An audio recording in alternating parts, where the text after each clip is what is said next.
After years of being stuck in development hell, the Flash DC film is finally here, and I'm so glad to see that it's a really, really good film.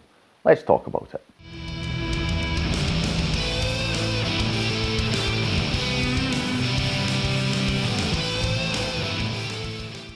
Hi, my name's Drew and welcome to another review video on Flying Wiener. I've waited for this film so long, it's crazy to think that this should have come out in some way, shape or form back when Aquaman came out. So, you know, we should have had this film like 4 or 5 years ago, and I was already looking forward to it then, still looking forward to it now, because I like the Flash. I haven't read too many Flash comics. I've read some of them. I just really like Barry Allen as a character, and I'm so glad that, I mean, while he's popped up, of course, in the 2 versions of the Justice League film, I'm just so happy to actually have his story, you know, being brought to a wider audience. Now, I know, of course, that there was the Flash TV series, but, you know, films are on a different level, and I feel that, you know, more people would likely watch the film than probably the TV shows. And to maybe from the start just address the elephant in the room, because this film is obviously very controversial. If you're not aware, there's a lot of controversy surrounding Ezra Miller, the star of the film, who over the past few years has acted very weird and malicious in some ways, etc. Got into a lot of trouble, and obviously people are saying you should boycott the film and not watch it. Now, you know, if that's your opinion, that's fine, of course, you know, you can have that opinion. You can dislike the film just for that if you want to. I have chosen to separate art from the artist in this case because, again, I just love Barry Allen and his story, so I focused on that. And I just would like to say about those things that, that happened with Ezra Miller. I just hope that everyone who was sort of mistreated or got into trouble with Ezra Miller was in some way indemnified, you know, got whatever they needed to, you know, make the situation okay again, you know. That's all I'll say on that. So again, I have chosen to separate art from the artist, but this is, I will say, I do want to give honest reviews, so I will also be talking about Ezra Miller's performance in this, you know, because that's just part of it, especially because we're talking about the starring character and actor, okay? Anyway, I just wanted to address that because it's an obvious issue, and I will say that I feel that, you know, don't go and watch the film, fine, but you've got people going out there and obviously review bombing it, etc. I mean, these things happen nowadays. I don't think it's fair because you must take into account many people worked on this film, and I feel it's not fair to those people, you know, because what they made here, I feel, is a really good film. Anyway, we'll get started with the story. Now, if you haven't seen anything on The Flash, and I mean not even the trailer or the poster, you should go and watch it first before watching this video, because while I'm not going to talk about spoilers in that sense, and by they I mean DC Studios, they've already done quite a bad job at concealing stuff that happens here. Obviously they wanted to hype up the film. So you've got on posters, in the trailers, you've got tons and tons of characters popping up. I am going to be mentioning quite a few of those. So again, if you don't want to see anything of that sort before watching this review, go and see the film. What is it about? It's actually based on, well, not completely, but for the largest part, it's based on the Flashpoint story, which was in the comics. There's also the Flashpoint Paradox, an animated film, which I own on Blu-ray, which I highly recommend. It's got one of the coolest takes on an alternate Batman. That's all I'll say. I really don't want to spoil that for you. It's just got one of the coolest alternate takes on Batman that you really should see. But it's very much based on that story, and the gist of it is, if you don't know Barry Allen at all, his origin story is that his mother was killed while he was sort of a child, early teenager, but I think child, anyway. And the killer was not found. His father was the person who found his mother, and the police, because that's where the evidence led, they blamed him for the murder of the mother, right? To get that correct. And he's imprisoned, and Barry took this as inspiration to actually work in the justice system. So he works in a crime lab, you know, analysing evidence and all these things, and throughout his whole life he's been trying to find a way to somehow get his father out of prison and also prove that he's innocent. So that's what this film is about, and Barry Allen, being the Flash, you know, he's got these powers. He discovers by accident that he can actually go back in time. He can run so fast that he can go back in time.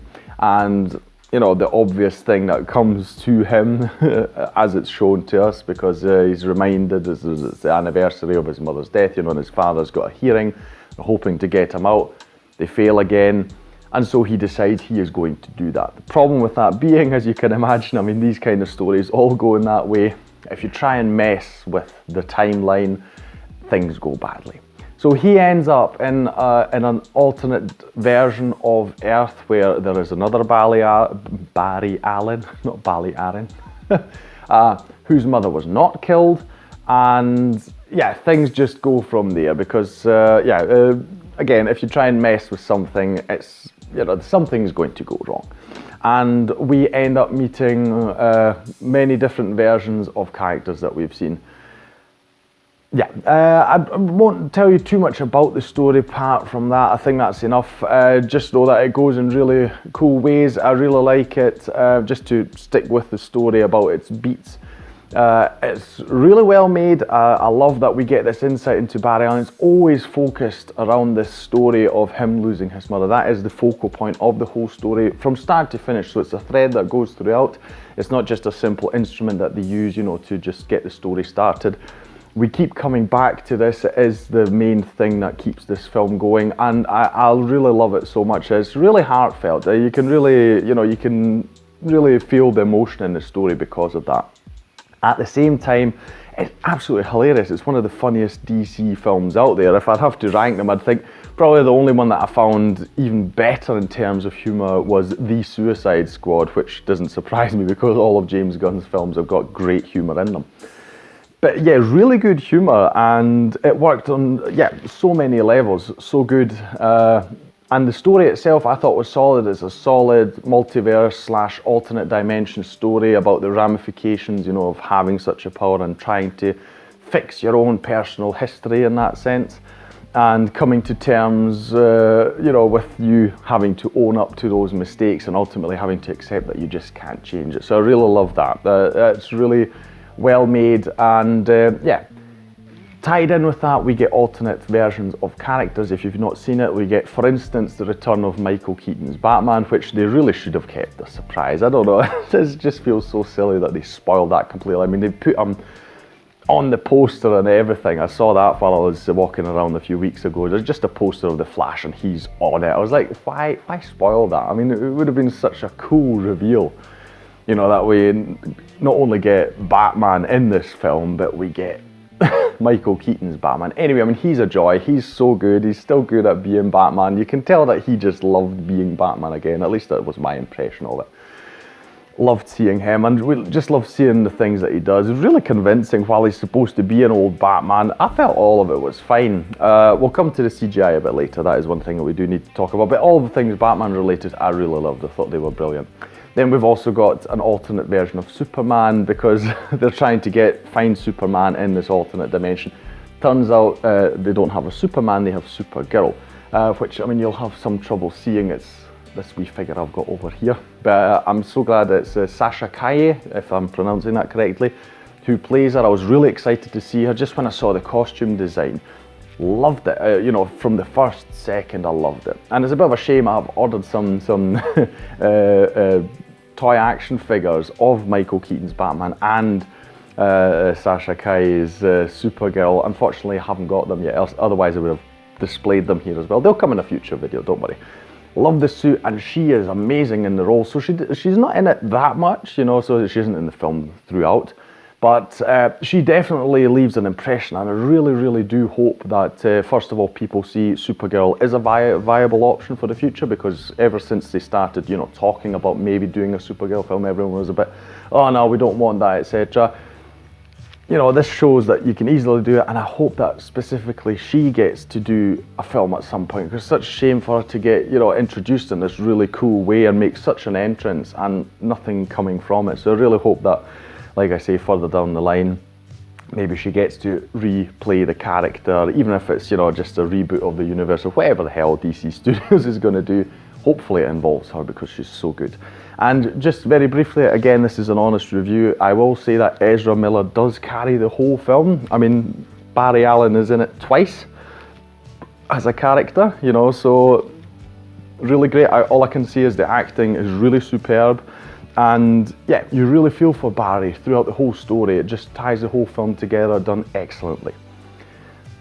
One negative thing I've already briefly mentioned, it's CGI, and the CGI is very bad in places, you know, and it's really quite particularly bad. I suppose, I mean, they've pumped so much money into this film because it's been redone over the years, you know, so many things have been changed. They obviously didn't want to put even more money into it. There's certain shots that look really good, there are quite a few shots that look really bad. I saw that the director, Andy Muschietti, made a sort of comment that, oh no, it's an artistic choice, you know, that's how Barry, when he's doing this stuff, how he sees the world, etc. I would like to think that that was more of a tongue-in-cheek comment, you know, it's like, oh yeah, that was intentional, you know. But you know, if you look past it, it's fine, it's okay, you know. I mean, obviously it's not great, I would have made the film really, really even better, but it's fine. So overall, it's a really good package. We don't know what's going to happen to Barry Allen in future. I don't know if this film is going to make the money that DC Studios is hoping it will make. All I can say is it is a really good film.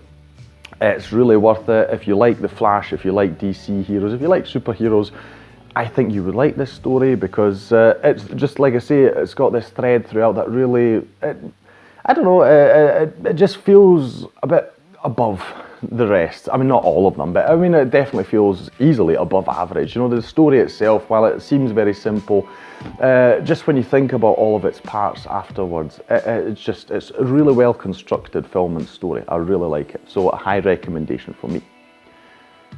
That'll be all from me today. If you enjoyed this video, please like, share and subscribe. It is the best way to support this channel. Leave a comment down below about anything DC Studios related, Flash, you know, anything you want to talk about, the future of DC. What do you think is going to happen with their films? Are they going to try and keep any of these characters? Are they just going to do away with them? Anything you want to say, put it down in the comments below. I'll thank you for watching this video, and I'll see you in the next one on Flying Wiener. Take care. Bye.